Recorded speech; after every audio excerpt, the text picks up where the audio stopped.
ഉത്തർപ്രദേശിലെ ഗോരഖ്പൂർ ബാബ രാഘവദാസ് മെഡിക്കൽ കോളേജിലെ PG anaesthesia വിദ്യാർത്ഥിയായിരുന്നു മരണപ്പെട്ട 32-കാരനായ അഭിഷോ. ശനിയാഴ്ച രാവിലെ 10 മണിയായിട്ടും ഡ്യൂട്ടിക്ക് കാണാത്തതിനെ തുടർന്ന് സഹപ്രവർത്തകർ അന്വേഷിച്ചെത്തിയപ്പോഴാണ് ഡോക്ടർ അഭിഷോ ഡേവിഡിനെ മരിച്ച നിലയിൽ കണ്ടെത്തിയത്. ഹോസ്റ്റൽ മുറിയിൽ കട്ടിലിൽ കിടക്കുന്ന നിലയിലായിരുന്നു മൃതദേഹം. വാതിൽ അകത്തുനിന്ന് പൂട്ടിയ നിലയിലായിരുന്നതിനാൽ സഹപ്രവർത്തകർ ചേർന്ന് മുറിയുടെ പൂട്ട് തകർത്ത് അകത്ത് കയറുകയായിരുന്നു. മുറിയുടെ വാതിൽ അകത്തുനിന്ന് അടച്ച നിലയിലായതിനാൽ സംഭവം ജീവനൊടുക്കിയതാകാമെന്നാണ് പോലീസിന്റെ പ്രാഥമിക നിഗമനം. പോസ്റ്റ്മോർട്ടം റിപ്പോർട്ട് ലഭിച്ച ശേഷം കൂടുതൽ വ്യക്തത ലഭിക്കുമെന്നാണ് പോലീസ് അറിയിക്കുന്നത്.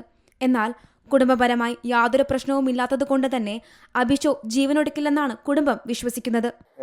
സംഭവിക്കുമെന്നുള്ള കാര്യം ഒരിക്കലും ചിന്തിക്കാത്തതാണ്. അങ്ങനെ ഒരു സംസാരമോ അല്ലെങ്കിൽ ഇതോ ഒന്നുമില്ല. അങ്ങനെ അവിടെ നിന്ന് ഇങ്ങോട്ടും പറഞ്ഞിട്ടില്ല, ഇവിടെ നിന്ന് അങ്ങോട്ടും പറഞ്ഞിട്ടില്ല.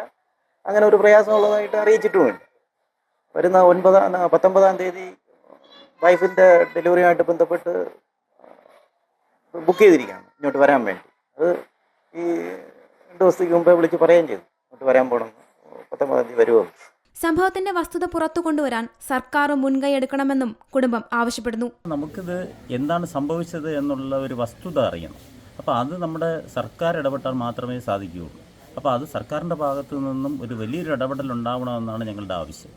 അതോടൊപ്പം ഇത്തരത്തിൽ എന്തെങ്കിലും സ്ട്രെസ്സോ സ്ട്രെയിനോ ഉണ്ടോ അതൊന്നും നമുക്കറിയാൻ കഴിയില്ല. അത് അവിടെ അന്വേഷണം, അവിടുത്തെ കുട്ടികളിൽ നിന്നും മറ്റ് കോളേജ് അധികൃതരിൽ നിന്നും അന്വേഷണം നടത്തിയാൽ മാത്രമേ നമുക്കത് കണ്ടുപിടിക്കാൻ കഴിയുള്ളൂ. വിവാഹിതനായ ഡോക്ടർ ഡേവിഡ് തനിച്ചായിരുന്നു താമസം.